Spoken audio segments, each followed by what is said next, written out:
хэвлэл мэдээллийн эрхчлөөний тухай хууль хэлцгээр оржсон ба. Тэгэхээр яг зөв энэ хуулийн одоо гол зорилго эхний хэсгийг харахаар бол бас яг төөрөгдүүлэхээр ийм одоо хууль харагдаад байгаа. Жишээлбэл үндсэн хуулийн 16-гийн 16 дээр Монгол улсын иргэн одоо ийм эрхүүдийг баталгаатай одоо эдэлнэ гэсэн эрхүүд дотор үзэл бодлоо чөлөөтэй илэрхийлэх, үг хэлэх, хэвлэн нийтлэх ийм эрхтэй гэсэн байна. Тэгэхээр энэ хууль маань хэвлэн нийтлэх үйл ажиллагаатай холбоотой маягийн хуулийн төсөл одоо тодорхой агуулганд тэгж харагдаад. Тэр өөрөөр хэлбэл хэвлэл мэдээллийн эрх чөлөөний тухай биш, хэвлэн нийтлэх үйл ажиллагаатай холбоотой хууль гэж харагдаад. Тэгэхээр энэ тусдаа одоо шилбэл энэ иргэдийн үзэл бодлоо илэрхийлэх, үг хэлэхтэй холбоотой ийм зохицуулсан одоо шил энэ дэр энэтэй агуулга нь бол нийцсэн тийм байхгүй учраас нэгдүгээр энэ хэвлэл мэдээллийн эрх чөлөөний тухай, хэвлэл нийтлэх үйл ажиллагааны тухай хууль гэж хэлмээр зүгээр тэгж санагдсан. Тэгээд гол нь бол одоо та бүхэн мэдчих засаглалын тэнцвэрүүд идэг. Одоо шилбэл хууль тогтоох байгууллага, тэгээд гүйцэтгэх засаглал, шүүх засаглал, тэгээд эднэрийг одоо хооронд нь тэнцвэржүүлэх буюу одоо хүчийг нь салгах, тэгээд хооронд нь бие бинийгээ одоо хян шалгаж идэг ийм бүтцүүдийг үндсэн хуулинд хийж өгдөг.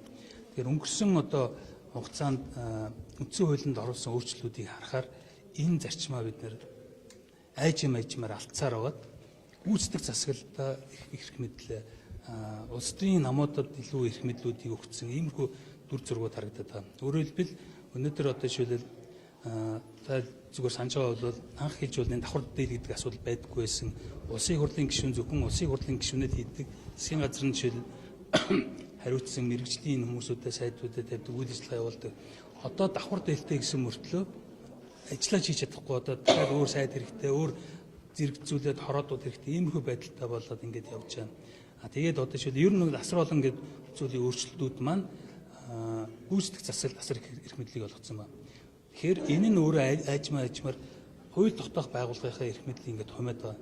Тэгээд энэ нь одоо би энэ хуультай холбогдуулж хэлэх гээд байгаа санаа нь болохоор нэг эрх мэдэл, хууль тогтоох байдал, гүйцэтгэх засаглал хоёр маань ерөнхийдөө намын одоо засаглал гэх юм уу нэг намын энэ одоо удирдлагын доор эсвэл гол улсын намуудын одоо бодлогын доор одоо шинэ намын бодлогч гэдэг энэ байдлаар явдаг.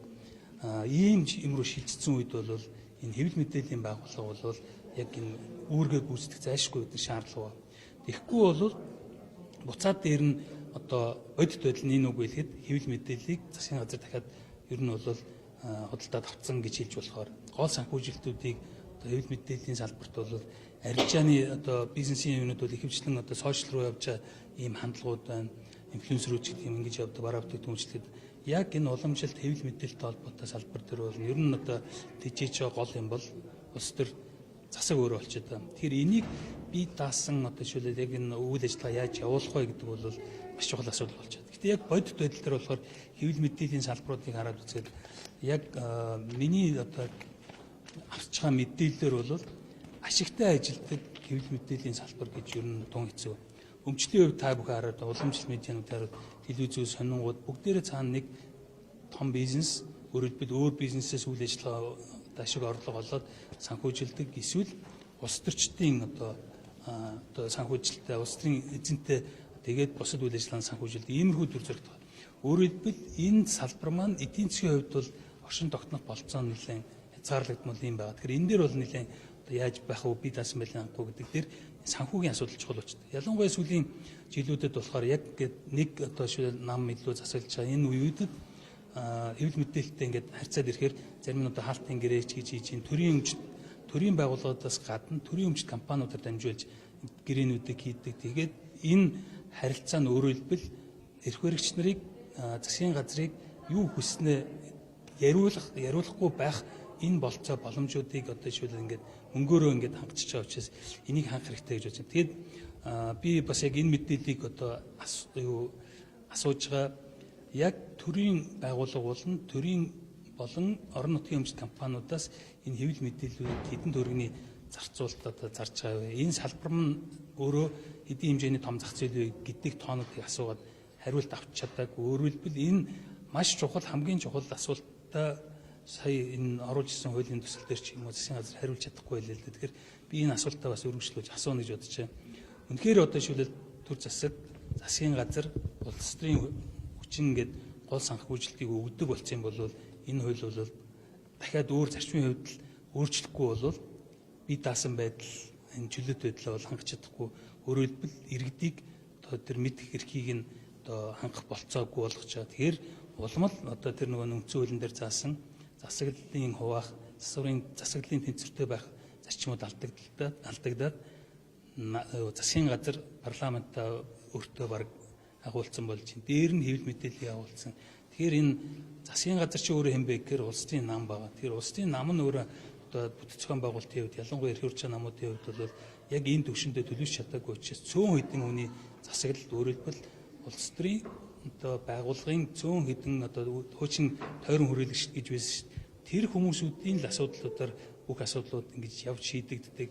Ер нь бол ингээл конопт тардаг. Босод бүтцүүд нь зүгээр л дагалдаж хэрэгжүүлдэг. Иймэрхүү л дүр зураг руу ороод байгаа. Тэгэхээр энийг одоо за үндсэн хуулинд ортол нэлийн асуудал байна. Тэгэхээр наан хийх болцоотой юм бол энэ иргэдийн мэдэх мэдээллийн хэрэгжүүлээний тухай асуудал байна.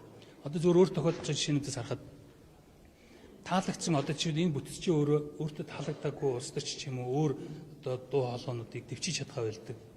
Тэр чиглэлээрээ шууд одоо жишээ энийг ярихгүй гэдгийг чиглэл өгч чаддсан билээ. Зарим одоо асуудлууд дээр одоо жишээ энэ үнийг яриулахгүй бол одоо яриа ахаа болчдөг. Энэ хүн рүү дайраг гэхээрээ дайрдаг. Тэгэхээр төсвийн мөнгөөр татвар төлөгчдийн мөнгөөр өөрсдийнх нь мэд хэрхийн одоо жишээлбэл оох чиглэлээр дээр нь ил одоо мэдээлэлтэй ажиллахаас гадна одоо хууль ус одоо бүтцүүдээр нэр нүрээд нуусан бүтцүүд жишээлбэл улаан цаангийн санхүүжилтүүд өгдөг одоо тролло армуудыг юу яадаг.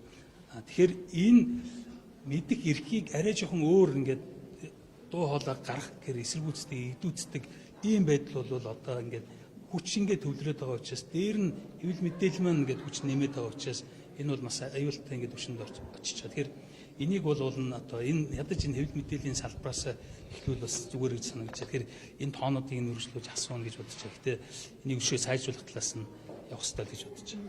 Саяны таны уул хуваалцсан гэдэг дээр тодорхой эсэх асуудал яригдаад байна.